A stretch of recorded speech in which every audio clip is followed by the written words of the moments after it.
ఓం నమ శివాయ శ్రీమాత్రే నమః. మిత్రులకి శ్రేభిలాషులకి అలాగే నన్ను ఇంతగా ఆదరిస్తున్న యూట్యూబ్ ప్రేక్షకులందరికీ కూడా పేరు పేరు ధన్యవాదాలు.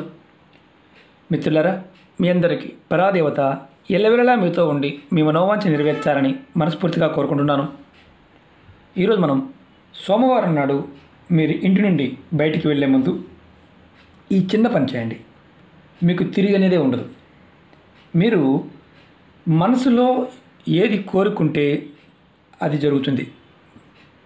ఏ పని మీద అయితే మీరు బయటికి వెళ్తున్నారో ఆ పని ఖచ్చితంగా విజయాన్ని పొందుతారు. చాలామంది మిత్రులు మెయిల్స్లోనూ కామెంట్స్లోనూ రెగ్యులర్గా అడుగుతున్నారు, మాకు ఏది చేసినా కలిసి రావడం లేదు, ఎవరూ కూడా మాకు అనుకూలంగా ఉండడం లేదు, ఇలా రెగ్యులర్గా అడుగుతున్నారు. ఈ చిన్న పరిహారం చేసి చూడండి, మీరు మార్పుని ఖచ్చితంగా గుర్తించగలుగుతారు. అలాగే ఈ ఉపాయాన్ని ఉద్యోగస్తులు, వ్యాపారస్తులు, ఇంట్లో ఉండేవారు కూడా ఎవరైనా ఈ ఉపాయం చేయవచ్చు. ప్రతి ఒక్కరూ మీ మాటకు ఆకర్షితులవుతారు. అలాగే మీలో పాజిటివ్ ఎనర్జీ పెరుగుతుంది, సర్వకార్య సిద్ధి కలుగుతుంది. అంటే ఏది చేసినా అది దానిలో మీకు విజయం కలిగే అవకాశాలు, మార్గాలు తెలుస్తాయి, పని పూర్తి చేయగలుగుతారు. అలాగే ఏ పని చేసినా అందులో విజయాన్ని పొందడానికి మీకు మార్గాలు కూడా తెలుస్తాయి. ఈ ఉపాయాన్ని ఆడవారైనా మగవారైనా చేయవచ్చు. ఈ ఉపాయం చేయడం వల్ల మీకు సర్వకార్యసిద్ధితో పాటు ఐశ్వర్యము, భోగభాగ్యాలు కూడా లభిస్తాయి. చాలా తేలికైంది, విశేషమైన శక్తి కలిగిన ఉపాయం. మీరు ఈ ఉపాయాన్ని ఎవరైనా చేయవచ్చు. నెలసరి ఉన్నప్పుడు చేయవద్దు, అలాగే మైలు ఉన్నవారు చేయవద్దు. ఇది గుర్తుంచుకోండి.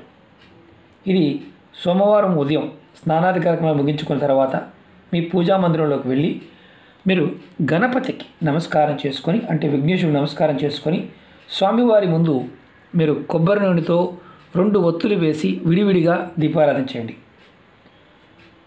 నమస్కారం చేసుకోండి. నమస్కారం చేసుకున్న తర్వాత ఓం గం గణపతియే నమః ఈ మంత్రాన్ని మీరు మనసులో 21 సార్లు అనుకోండి. ఓం గం గణపతియే నమః. నేను ఈ మంత్రాన్ని వీడియో డిస్క్రిప్షన్లో కూడా పెడతాను. తర్వాత మీ మనసులో ఉన్న కోరికలన్నీ చెప్పుకోండి. మీరు ఏ పని మీద అయితే బయటికి వెళ్తున్నారో ఆ పని పూర్తి కావాలని, ఆ పనిలో విజయం లభించాలని కోరుకోండి. అలాగే మీకు ఆకర్షణ శక్తి పెరగాలని కూడా కోరుకోండి. అలాగే తర్వాత మీరు కోరుకున్న తర్వాత నేను ఇంకొక మంత్రం చెప్తాను. ఈ మంత్రాన్ని కూడా మీరు 21 సార్లు మనసు తలుచుకోండి. ఓం నమః శివాయ, ఓం నమః శివాయ. మీరు ఇలా కూడా అనుకోవచ్చు, ఓం నమః శివాయ నమః, ఓం నమః శివాయ నమః. ఈ మంత్రాన్ని కూడా నేను వీడియో డిస్క్రిప్షన్లో పెడతాను. ఇది చాలా చాలా తేలికైన శక్తివంతమైన ఉపాయం, కానీ చూడడానికి చాలా తేలికగా ఈజీగా కనిపిస్తుంది. మీరు పరిపూర్ణమైన నమ్మకంతో విశ్వాసం చేస్తే ఖచ్చితమైన ఫలితం వస్తుంది. ఆ తర్వాత ఏం చేయాలో చెప్తాను. ఆ తర్వాత మీరు మీ ఎడమ చేతి పైన మీరు ఒక దైవక నెంబర్ని రాసుకోవాలి. ఆ నెంబర్ కూడా చాలా తేలికైంది. ఈ నెంబర్ వచ్చేసి 47 ఈ నెంబరు ఎడమ చేతి పైన ఆడవారైన మగవారైనా రాసుకోవచ్చు. ఈ ఉపాయాన్ని మీరు ఖచ్చితంగా 11 సోమవారాలు చేయాలి. చాలామందికి ఏంటంటే అనుమానాలు ఉంటాయి, ఎన్నిసార్లు చేయాలని. మధ్యలో మీకు సోమవారం నాడు నెలసరి వస్తే ఆడవారు ఆపేయండి, మగవారు మాత్రం కంటిన్యూగా 11 సోమవారాలు చేయండి.